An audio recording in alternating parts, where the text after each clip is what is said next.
जय जगन्नाथ सांग मैंने आज मिनी ब्लॉग को स्वागत। आज रेसिपी होची पोईपत्र सुखुआ भजा। चलतु छात उपर थिबा किछि पोईपत्र को तोली आनिबा। आउ ता सहित घरे भी किछि अछि आस्थिला पोईपत्र। आउ एठी मु ताकू धोईकिरी काटी नेछि। ता सहित आलू मध्ये सरू सरू करी काटी नेछि। आउ एठी मु सुखुआ को एठी भलो से भाजी नेछि।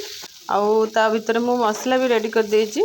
जहाँ लगे पियाज रसुण जीरा सोरिष शुखला लंका आठ पियाज किसी भाजी नहीं सहित आलू भी पकईदेली। आलू भी भलसे भाजीदबा सहित हलदी और टमाटो और लंका गुंड पकईकी भाजी नहीं आठ मु सोरिष बटा को भी देदेली।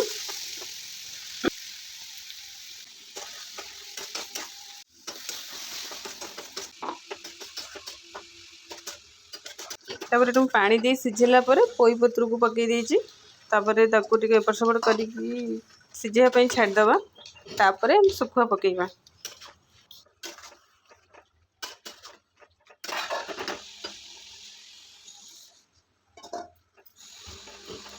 और सेपटे मु अंडा भाजिया पई पियाज ता सहित हलदी लुण पकई देथिली।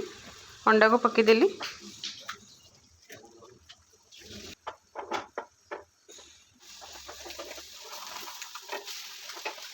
चलो बाढ़ी नवा आठी पोईपत्र सुखुआ भजा ता सहित अंडा आमलेट ता सहित पखाଳ भात।